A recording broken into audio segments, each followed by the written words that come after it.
Are your students having trouble segmenting the sounds in their spelling words? Well, I've got some great tips for you on how your students can practice using segmentation when you are teaching them new spelling words. Segmenting or segmentation is when your students can take their words and break them into sounds. When they divide them into different sounds, they can then build new words, or it'll help them read the words or even use those sounds to read harder words.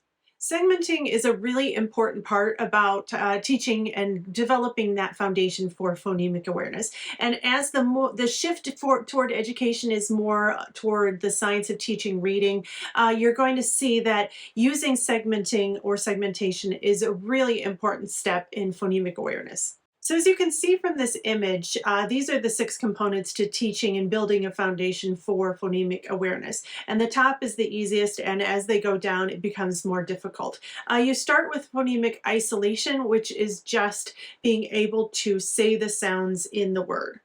And then blending is when they take those sounds and they put them together to build a new word. Then you have segmentation, which is what we're working on today, and that's dividing the word into different sounds. Addition is taking those sounds and adding new sounds in, like turning the word she into shell when you add the double L at the end of it. So you're creating a new word by adding a new sound to the end. Deletion is removing a part of the word to make a new word. So instead, you might have the word plug, and if you take away the P, then you have just regular lug. And so deletion is taking away a letter or sounds to make a new word. And finally, substitution is when your students can take the word can and maybe put the silent E at the end, and then the long A is substituted for the short A. So can becomes cane. And so that's substitution. And again, today we're working on segmenting words and helping your students practice segmenting your words. So how do you teach your students how to segment word? Well, first you do need to start with isolating and blending words. And it just kind of helps when you practice isolating a sound in your words and then blending the sounds together. It helps to be able then to go opposite and take the sounds apart and divide those words into sounds.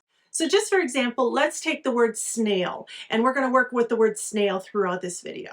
When I would introduce my word snail, and maybe I would use that in the blends, consonant blends because it has the SN, or maybe I'd use it for vowel digraphs because it has the AI. But anyway, whichever list or skill that I'd be working on, I would want to introduce the word snail to my students. And so there's a lot of different ways to do that. If you're working on isolation for the word snail, what I would do is I would say it really slowly, and I would invite your students to count the sounds in the word snail. And I would say something like this: okay, our first word is a very slow creature that kind of crawls along the ground. Can anyone think of what that is? That they would, come to snail. And I like kind of introducing the word like that because they do kind of have some background for what a snail is. I mean, most kids would know what a snail is, but that works for words that they may not have heard before. So you always kind of want to give them some context or meaning. And then I would say, first thing we need to do is figure out how many sounds are in snail. So I'm going to say the sounds, and I want you to count on your fingers how many sounds you hear. So I'd go snail, and I'd say, do it with me, snail. How many sounds did you hear? 3. Let's try it again. Snail. And you would just keep trying it. And just a little disclaimer, I am recovering from Bell's palsy, so you can see my mouth is a little hard. So it's hard for me, even me, to segment these words and say the sounds. So, if you do hear kind of this funny lag, it is, it's just my face. After you've practiced isolating the sounds in the word snail with your students, then you're going to practice blending it together. And I always like to add some movement on it, so I kind of use my arm when I do this. I'm going to show you how to do it. And since there are 3 sounds in the word snail, I like to use my shoulder as the first sound, my elbow as the second sound, and my hand as the third sound. And so I would have my students put their hands up like this, and I know this is probably a little out of focus, and I would say, okay, now we're going to blend the sounds together. What was that first sound? And they go sn, sn. So I go sn. Okay, everybody, put your hand on your shoulder and say that sound, sn. So every time I put my hand here, what sound is that? Sn. Okay, now let's go to the middle sound. So we had sn, A. That's that long A vowel digraph sound that we're working on. A, sn, A, sn, A. So every time you hit your elbow, that's going to be that A sound. Now, what was the last sound? Sn, A, L. L, that's right, that because it ends in L. And so when I touch my hand, that's going to be the L sound. So we're going to go sn, A, L. And then we're ready to blend it all together. And so I'll have that swooping motion with my students, and I'll have them practice this too. Snail, snail. And that's how they can blend it together. Once you've practiced isolating the sounds in a word and then blending them together, you're ready to start practicing your segmentation. I like to use sound boxes for segmentation, or you can use the Elkanen, am I saying that right? Elkanen boxes, and which just isolates the sounds as well. And so those are a really good tool for that. But if you remember, if you're like me, you probably have a whole drawer file in your filing cabinet for these. They used to take boxes and have them in the shape of each letter, and then the students would plug in each letter based on the shape of the word. Well, and of course that doesn't really teach them how to fix, how to segment or isolate or use the sounds in the word. It does kind of help with letter awareness, but that's not what you're working on right now. So you never want to use those anymore. Instead, you're using sound boxes. Or you can even use like fidget pop thingies. Is that the right word for these? I don't know. Anyway, I just call them the fidget pop thingies. The things that they can push down and they're like little bubbles. So what they would do is just push down each little bubble for each sound. And of course, a lot of these have more than just 3 sounds, but they would only use 3. Once you've taught your students how to segment their words, now they're ready to practice it on their own, like maybe in your spelling centers. One of my favorite ways to do this is to practice my spelling words with emojis. And the kids just really like them. They're fun. And they kind of mimic the little pop thingies we were talking about. Since they're circles, you can use them to help segment the words. You can use them to mark the correct spelling of the words. So the students just really like it, and it's much more effective than just a regular worksheet. And the emoji products I'm going to show you today are available on my TPT store, which is Teaching for C's with Mrs. Hull, or they are available in our Literacy Stations store, which is at literacystations.com. And I'll have both links in the description below. But what I'll also do is I'll put a special discount code at the end of this video. So if you want to pick them up at a discount, you got to watch the rest of the video, and I'll have it at the very end. And I'll show you how to use them, and then you can pick them up with the discount code.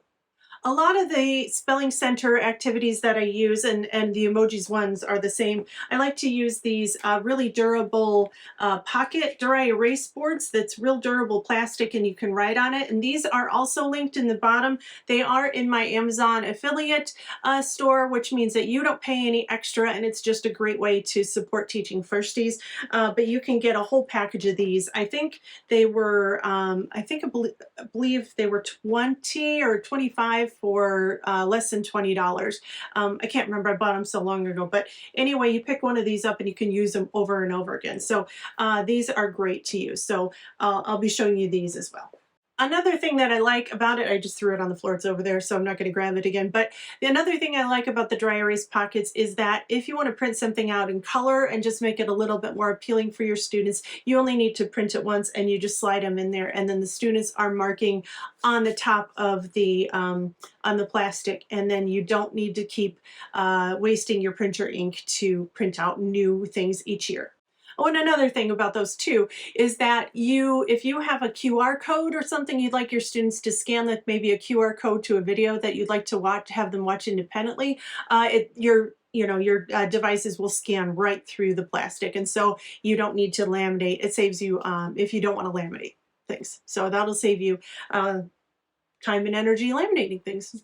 All right, so let me finally show you the emojis. I can go on and on about those things. So anyway, this again is my snail page, and I slide it right in there, and so it's just nice and safe in there, and the students can write on here. So this has lots of different practice. They can read, practice blending it too. They can read the word snail here, and then here you've got your emojis, and you'll tap each emoji, and you will obviously show them how to do this, but they can tap each emoji for each sound that you've taught them. So sn, a, l, sn, a, l. And so they can do that.